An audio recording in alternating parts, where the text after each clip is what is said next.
2026 കീമിൻ്റെ application 5/1/2025 മുതൽ start ചെയ്തു. പക്ഷേ ഇത്തവണ കീമിൻ്റെ ആപ്ലിക്കേഷനിൽ വളരെ വലിയ മാറ്റമാണ് എന്ത് ചെയ്തിരിക്കുന്നത് എൻട്രൻസ് കമ്മീഷൻ ഓഫ് കേരള കൊണ്ടുവന്നിരിക്കുന്നത്. അതിന് മെയിനായിട്ടുള്ള റീസൺ എന്ന് പറഞ്ഞു കഴിഞ്ഞാൽ നമ്മൾ കീമിൻ്റെ അണ്ടറിൽ വരുന്ന എക്സാമിനേഷൻസ് മെയിനായിട്ട് വരുന്നത് എഞ്ചിനീയറിംഗിനും അത് കൂടാണ്ട് ഫാർമസിക്കും വേണ്ടിയാണ്. പക്ഷേ കീമിൻ്റെ കൗൺസിലിംഗ് നടക്കുന്നതെന്ന് പറഞ്ഞു കഴിഞ്ഞാൽ മെഡിക്കൽ അലൈഡ് കോഴ്സുകൾക്കും അത് കൂടാണ്ട് എന്ത് ചെയ്യുന്നുണ്ട് ആർക്കിടെക്ചറിനും കൂടെ കീമിൻ്റെ കൗൺസിലിംഗിലൂടെയാണ് അഡ്മിഷൻ ലഭിക്കുന്നത്.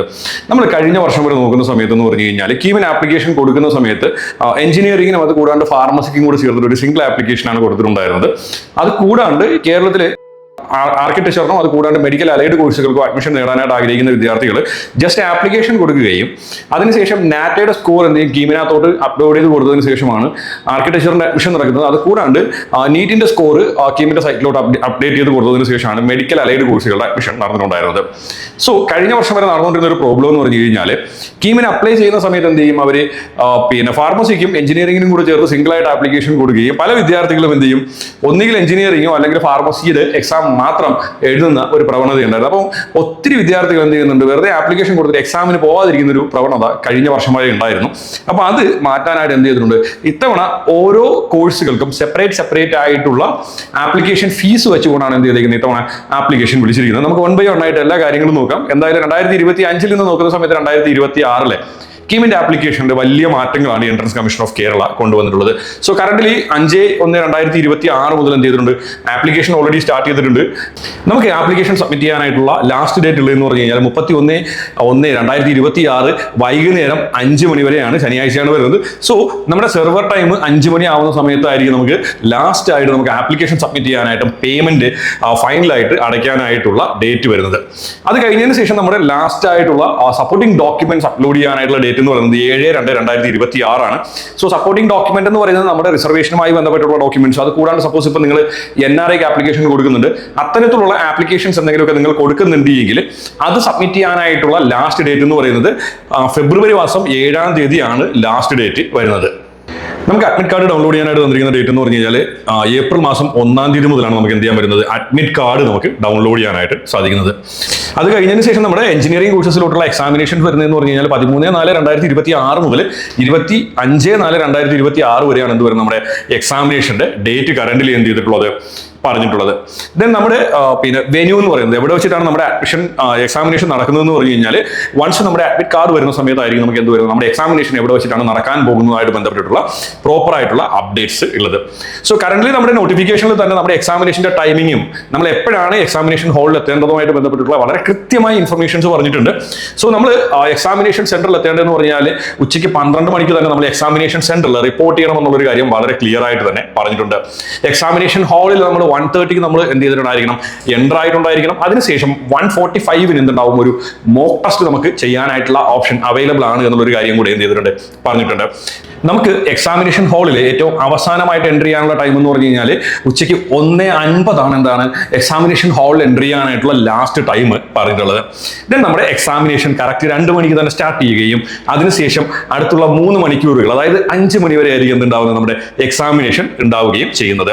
നമുക്ക് എക്സാമിനേഷൻ ഹാളിൽ നമുക്ക് കൊണ്ടുപോകാനായിട്ട് സാധിക്കുന്ന മെറ്റീരിയൽസ് എന്ന് പറഞ്ഞു കഴിഞ്ഞാൽ നമ്മുടെ അഡ്മിറ്റ് കാർഡ്, അത് കൂടാണ്ട് നമ്മുടെ ഫോട്ടോ പതിച്ച ID കാർഡ്.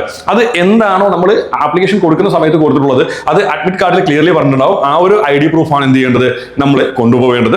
അതിനുശേഷം പിന്നെ ഉള്ളതെന്ന് പറഞ്ഞു കഴിഞ്ഞാൽ എന്താണ് നമ്മുടെ പേനയാണ്. ഓക്കെ, ബോളിൻ പെന്നാണ് പറഞ്ഞിട്ടുള്ളത്. സോ ബോളിൻ പെന്ന് എന്ത് ചെയ്യാൻ നമുക്ക് കൊണ്ടുപോകാനായിട്ട് സാധിക്കും. ദെൻ ഓൾറെഡി പ്രോസ്പെക്ടസിൽ വളരെ ക്ലിയർലി ഒരു കാര്യം പറയുന്നുണ്ട്. റഫ് വർക്കിന് വേണ്ടിയിട്ടുള്ള പേപ്പേഴ്സ് എന്ന് പറഞ്ഞു കഴിഞ്ഞാൽ എന്ത് ചെയ്യും എക്സാമിനേഷൻ ഹാളിൽ നിന്ന് തന്നെയായിരിക്കും എന്ത് ചെയ്യുന്നത് റഫ് വർക്കിനുള്ള പേപ്പേഴ്സ് കാര്യങ്ങളൊക്കെ പ്രൊവൈഡ് ചെയ്യുന്നത്. സോ അങ്ങനെയുള്ള കാര്യങ്ങളൊന്നും തന്നെ നിങ്ങൾ കൊണ്ടുപോകേണ്ട ആവശ്യവും ഇല്ല. ഓക്കെ, ദെൻ നമ്മുടെ റിസൾട്ട് പബ്ലിഷ് ചെയ്യുന്ന ഡേറ്റ് എന്ന് പറഞ്ഞാൽ 10/5/2026 റിസൾട്ട് വരും എന്ന് പറഞ്ഞിട്ടുള്ളത്. സോ ദെൻ നമ്മുടെ റാങ്ക് ലിസ്റ്റ് വരുന്നത് അതായത് നമ്മുടെ എഞ്ചിനീയറിംഗ് കോഴ്സസിന്റെയും BPharm കോഴ്സിന്റെയും സെപ്പറേറ്റ് ആയിട്ടുള്ള റാങ്ക് ലിസ്റ്റ് എന്താണ് 20/6/2026 മുമ്പായിട്ട് തന്നെ റാങ്ക് ലിസ്റ്റ് പബ്ലിഷ് ചെയ്യും എന്നുള്ളൊരു കാര്യം കൂടി എന്ത് ചെയ്യുന്നുണ്ട് state vice rank list publish ചെയ്യും എന്നുള്ളൊരു കാര്യം കൂടെ പറയുന്നുണ്ട്. സോ എനിഹൗ നമുക്ക് എന്താണ് ജൂലൈ 20-ാം തീയതിക്ക് ശേഷമായിരിക്കും എന്തായാലും നമ്മുടെ കൗൺസിലിംഗ് നടക്കാനായിട്ട് പോകുന്നത്. ബിക്കോസ് വൺസ് റിസൾട്ട് വന്നതിന് ശേഷം എന്ത് നടക്കേണ്ടതുണ്ട് നമ്മുടെ റാങ്ക് ലിസ്റ്റ് വരേണ്ടതുണ്ട്. റാങ്ക് ലിസ്റ്റിനെ ബേസ് ചെയ്തായിരിക്കും എന്ത് നടക്കാനായിട്ട് പോകുന്നത്, നമ്മുടെ കൗൺസിലിംഗ് നടക്കാനായിട്ട് പോകുന്നത്. അപ്പോൾ ജൂലൈ 20-ാം തീയതിക്ക് ശേഷമായിരിക്കും നമ്മുടെ കീമിന്റെ അണ്ടറിലുള്ള കോഴ്സുകളുടെ കൗൺസിലിംഗ് സ്റ്റാർട്ട് ചെയ്യാനായിട്ട് പോകുന്നത്. സോ ഈ ഒരു ഡേറ്റിന്റെ ഒരു ഫ്രെയിം വർക്ക് വളരെ നല്ലൊരു ഫ്രെയിം വർക്കാണ്. കാര്യം വേറൊന്നല്ല, ഇപ്പൊ നീറ്റിൽ നോക്കുന്ന വിദ്യാർത്ഥികൾ, നീറ്റിന്റെ എക്സാമിനേഷൻ കൊടുത്തതിന് ശേഷം നീറ്റ് റിലേറ്റഡ് ആയിട്ടുള്ള കോഴ്സസിനും കൂടെ ഓൾ ഇന്ത്യ തലത്തിലൊക്കെ നോക്കുന്ന വിദ്യാർത്ഥികൾക്ക് കുറച്ച് കൺവീനിയന്റ് ആയിട്ടുള്ള രീതിയിൽ തന്നെയാണ് ഈ ഒരു ഡേറ്റ് ഉള്ളത്. സോ എനി ഹൗ നമ്മുടെ കീമിന്റെ അണ്ടറിൽ വരുന്ന മെഡിക്കൽ കോഴ്സുകളുടെ, മെഡിക്കൽ അലൈഡ് കോഴ്സുകളുടെ ഒക്കെ കൗൺസിലിംഗ് ഈ വർഷം ഒരുമിച്ചായിരിക്കും പോകാനായിട്ട് പോകുന്നത്. സോ ഇനി നമ്മൾ നോക്കാനായിട്ട് പോകുന്നതെന്ന് പറഞ്ഞാൽ ഇത്തവണ എന്തൊക്കെ തരത്തിലുള്ള ഡിഫറൻസസ് ആണ് എന്ത് ചെയ്തേക്കുന്നത് ടീമിൽ കൊണ്ടുവന്നിട്ടുള്ളത് എന്നുള്ളൊരു കാര്യമാണ് മെയിൻ ആയിട്ട് നോക്കാനായിട്ട് പോകുന്നത്. നമ്മൾ മെയിൻ ആയിട്ട് വരുന്നൊരു കാര്യം എന്ന് പറഞ്ഞു കഴിഞ്ഞാൽ നമ്മുടെ ആപ്ലിക്കേഷൻ, അതായത് ആപ്ലിക്കേഷൻ ഫീ ആയിട്ട് ബന്ധപ്പെട്ട കാര്യത്തിൽ വളരെ വലിയൊരു ഡിഫറൻസ് തന്നെ ഇത്തവണ എൻട്രൻസ് കമ്മീഷൻ ഓഫ് കേരള കൊണ്ടുവന്നിട്ടുണ്ട്. സോ അതിന്റെ ഒരു റീസൺ ഞാൻ നേരത്തെ ഓൾറെഡി പറഞ്ഞു കഴിഞ്ഞു. കാര്യം വേറൊന്നുമല്ല, കഴിഞ്ഞ വർഷം വരെ സംഭവിച്ചുകൊണ്ടിരുന്ന കാര്യം എന്ന് പറഞ്ഞു കഴിഞ്ഞാൽ ഇപ്പോൾ എഞ്ചിനീയറിംഗിന് ഫാർമസിക്ക് എന്ത് ചെയ്യും, സ്റ്റുഡൻസ് ആപ്ലിക്കേഷൻ കൊടുക്കുന്നുണ്ട്. പക്ഷേ ഇതിൽ ഏതെങ്കിലും ഒരു എക്സാം മാത്രമായിരിക്കും ചിലപ്പോൾ നോർമലി സ്റ്റുഡന്റ് കൊടുക്കാറുള്ളത്. പക്ഷേ വെറുതെ പോയിട്ട് എന്ത് ചെയ്യുന്നത്, സ്റ്റുഡൻസ് ആപ്ലിക്കേഷൻ കൊടുക്കുന്നുണ്ട്. അപ്പോൾ ആ ഒരു പ്രോബ്ലം ഒഴിവാക്കാനായിട്ടാണ് എന്ത് ചെയ്യുന്നത് ഇത്തവണ ആപ്ലിക്കേഷൻ ഫീയുമായി ബന്ധപ്പെട്ട കാര്യത്തിൽ വളരെ വലിയ ചേഞ്ചസ് കൊണ്ടുവന്നിട്ടുള്ളത്. സോ ഇത്തവണ നിങ്ങൾ എഞ്ചിനീയറിംഗിന് മാത്രമാണ് ആപ്ലിക്കേഷൻ കൊടുക്കുന്നത് എങ്കിൽ 925 രൂപയാണ് എന്താണ് ജനറൽ കാറ്റഗറി വിദ്യാർത്ഥികൾ എഞ്ചിനീയറിംഗിന് വേണ്ടി മാത്രം ആപ്ലിക്കേഷൻ കൊടുക്കുന്നവർ കൊടുക്കേണ്ടത്. അതിപ്പോൾ SC വിഭാഗത്തിലെ വിദ്യാർത്ഥികളാണെങ്കിൽ 400 രൂപയും ST വിഭാഗത്തിലെ വിദ്യാർത്ഥികൾക്ക് പ്രത്യേകിച്ച് ഫീസോ കാര്യങ്ങളോ ഒന്നും തന്നെ വരുന്നില്ല. ഇനി ബി ഫാമിന്റെ കാര്യത്തിലാണെങ്കിലും സെയിം തന്നെയാണ്. ബി ഫാമിന്റെ 925 രൂപ സെപ്പറേറ്റ് ആയിട്ട് എന്ത് ചെയ്യണം, ആപ്ലിക്കേഷൻ ഫീസ് കൊടുക്കേണ്ടതുണ്ട്. സെയിം അത് നമ്മൾ SC വിഭാഗത്തിലോട്ട് വരുന്ന സമയത്ത് 400 രൂപയും ST വിഭാഗത്തിലെ വിദ്യാർത്ഥികൾക്ക് വരെ ഫീസ് വരുന്നില്ല. ഇനി ആർക്കിടെക്ചറിന് വേണ്ടി അപ്ലൈ ചെയ്യുന്ന സ്റ്റുഡന്റ് ആണെങ്കിൽ, നിങ്ങൾ അപ്ലൈ ചെയ്യുന്ന സമയത്ത് ആർക്കിടെക്ചർ മാത്രമാണ് നിങ്ങൾ നോക്കുന്നതെങ്കിൽ നിങ്ങളുടെ ആപ്ലിക്കേഷൻ ഫീസ് വരുന്ന 650 രൂപയും. ഇനി നിങ്ങൾ SC വിഭാഗത്തിലെ വിദ്യാർത്ഥിയാണെങ്കിൽ 260 രൂപയും ST വിഭാഗത്തിലെ വിദ്യാർത്ഥികൾക്കാണെങ്കിൽ വേറെ ഫീസോ കാര്യങ്ങളൊന്നും വരുന്നില്ല. ഇനി മെഡിക്കൽ ആൻഡ് അലൈഡ് കോഴ്സുകളിൽ ആപ്ലിക്കേഷൻ കൊടുക്കുന്ന വിദ്യാർത്ഥികളാണ് എങ്കിൽ എന്താണ് 650 രൂപയായിരിക്കും നിങ്ങളുടെ ആപ്ലിക്കേഷൻ ഫീസ് വരുന്നത്. SC വിഭാഗമാണെങ്കിൽ 260 രൂപയും ST വിഭാഗത്തിന് വേറെ സെപ്പറേറ്റ് ആപ്ലിക്കേഷൻ ഫീസോ കാര്യങ്ങളോ ഒന്നും തന്നെ വരുന്നില്ല. ഇനി ഏതെങ്കിലും വിദ്യാർത്ഥികൾ UAE യുണൈറ്റഡ് അറബ് എമിറേറ്റ്സിലെ എക്സാമിനേഷൻ സെന്റേഴ്സ് ഓപ്റ്റ് ചെയ്യുന്ന സ്റ്റുഡൻസ് ആണെങ്കിൽ നിങ്ങളുടെ ആപ്ലിക്കേഷൻ ഫീസ് വരുന്നതെന്ന് പറഞ്ഞാൽ 16,000 രൂപ പ്ലസ് ആപ്ലിക്കേഷൻ ഫീസ് ആണ് എന്ത് വരുന്നത്, നിങ്ങളുടെ ആപ്ലിക്കേഷൻ ഫീസ് ആയിട്ട് വരുന്നത്. അതായത് നിങ്ങളിപ്പോൾ സപ്പോസ് എന്ത് ചെയ്യുന്നു, കീമിന്റെ എഞ്ചിനീയറിംഗ് എക്സാമിനേഷൻ നിങ്ങൾ എന്ത് ചെയ്യുന്നത് UAE നിങ്ങൾ കൊടുക്കാനായിട്ട് ആഗ്രഹിക്കുന്നുണ്ടെങ്കിൽ 16,000 രൂപ പ്ലസ് എഞ്ചിനീയറിംഗ് 925. സെയിം ലൈക്ക് നിങ്ങൾ ബി ഫാം കൊടുക്കാൻ ഉദ്ദേശിക്കുന്നുണ്ടെങ്കിൽ എന്ത് ചെയ്യുക, ഈ ഒരു 16,000 പ്ലസ് ബി ഫാമിന്റെ ആപ്ലിക്കേഷൻ ഫീസ് കൂടെ നിങ്ങൾ അടയ്ക്കേണ്ടതായിട്ട് ഉണ്ട്. സോ ഇങ്ങനെ ഒരു ആപ്ലിക്കേഷൻ ഫീസ് ഓരോ വിഭാഗത്തിന് സെപ്പറേറ്റ് ആയിട്ട് വെച്ചിരിക്കുന്ന റീസൺ എന്ന് പറഞ്ഞാൽ, ഇപ്പോൾ ഏതെങ്കിലും വിദ്യാർത്ഥിക്ക് എഞ്ചിനീയറിംഗ് മാത്രം കൊടുത്താൽ മതിയെങ്കിൽ എന്ത് ചെയ്യും 925 രൂപ കൊടുക്കാനായിട്ട് സാധിക്കും. ഇനി ബി ഫാം മാത്രമാണെങ്കിൽ 925 കൊടുക്കണം.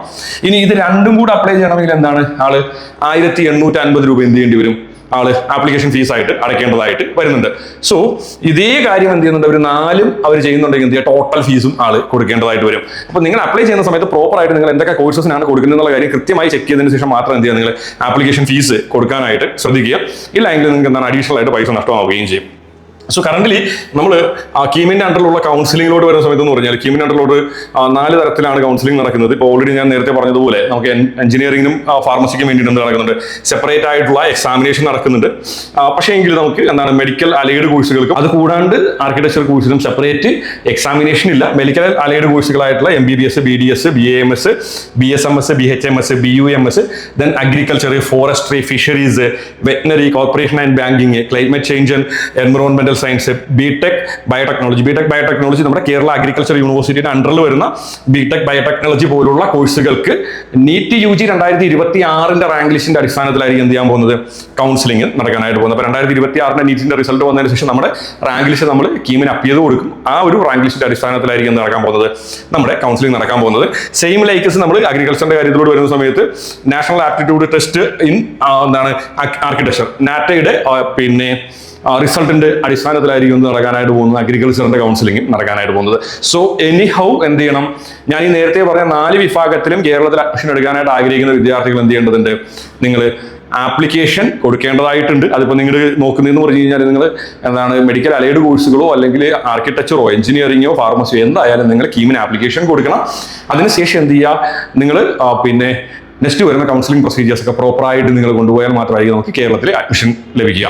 സോ അപ്പോൾ കേരളത്തിലെ മെഡിക്കൽ അലൈഡ് കോഴ്സുകളുടെയോ അല്ലെങ്കിൽ കീമിൻ്റെ അണ്ടറിൽ വരുന്ന കോഴ്സുകളുടെയൊക്കെ അഡ്മിഷനുമായി ബന്ധപ്പെട്ട് നിങ്ങൾക്ക് എന്തെങ്കിലും ഡൗട്ട്സോ കാര്യങ്ങളൊക്കെ ഉണ്ടെങ്കിൽ നിങ്ങൾക്ക് ഇൻസ്റ്റയിൽ മെസ്സേജ് ചെയ്യാവുന്നതാണ്. അപ്പോൾ കീമിൻ്റെ അപ്ഡേറ്റഡ് ആയിട്ടുള്ള പുതിയ വീഡിയോയിൽ കാണുന്നവരേക്കും എല്ലാ കൂട്ടുകാർക്കും ബൈ ബൈ.